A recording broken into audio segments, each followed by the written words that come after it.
Good evening and welcome back to Capital Tide, a statewide look at politics. I'm Tim Boyum. Tuesday, the U.S. and others reached a nuclear agreement with Iran. It allows Iran to research nuclear energy but not create weapons and includes inspections. However, it does allow 24 days notice on some occasions. It also eases on some economic sanctions. This day and age, as you might imagine, the reactions are completely different depending on what party you're talking to, which brings us to our next guest. Earlier today, I had the chance to talk with two congressmen from North Carolina. First up, Republican Robert Pittenger from the 9th District from the Charlotte area. Tim, last week the Ayatollah was celebrating Ramadan, the end of it, and at that time he was hailing death to America. Yesterday he hailed a great achievement with the United States. It begs to wonder what the achievement meant to Iran. It means a lot, the fact to me that when Ronald Reagan said, "Trust but verify," he could verify. We have no verification. It's trust but hope with Iran. As I have read through this agreement, what I've seen are 24 days between the time that we announce, IAEA announces that they want to go do inspections inside of Iran. And then there's a process. It's very convoluted, but there's a 24-day period of process that you have to go through before they can even go in and pursue their investigation and their inspection. That's not unfettered. That's not access at any time, anywhere. That's really the core problem in this agreement. What would you do then? I mean, do we put in stronger sanctions, and is that enough to prevent military action?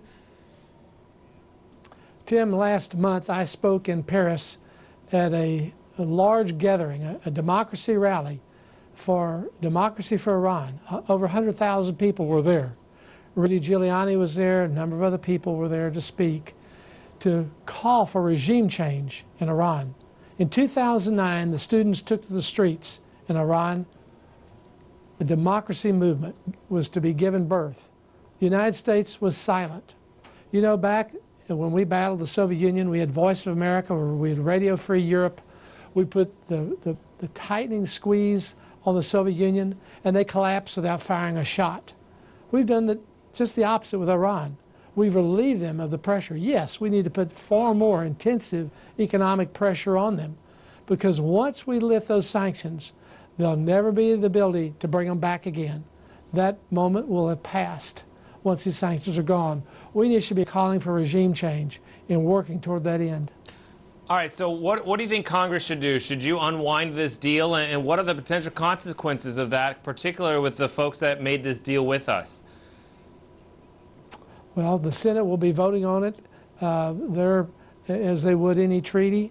We will vote in the House regarding sanctions. We'll do everything we can to deter it. If you were to ask our allies and our friends in the Middle East, not just Prime Minister Netanyahu, but the other Arab states, what they think of this agreement, they think it will have disastrous consequences. Not one of them will stand up and say this is a good agreement, because they understand Iran and they know their objectives. So we need to do everything we can to prevent this from occurring, because what is going to happen as a result of this is going to be nuclear proliferation throughout the Middle East.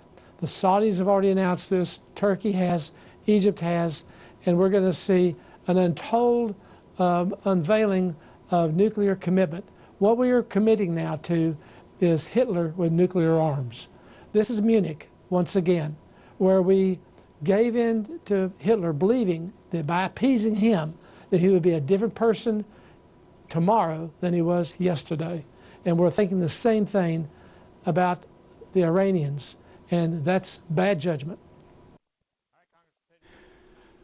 That was Congressman Robert Pittenger.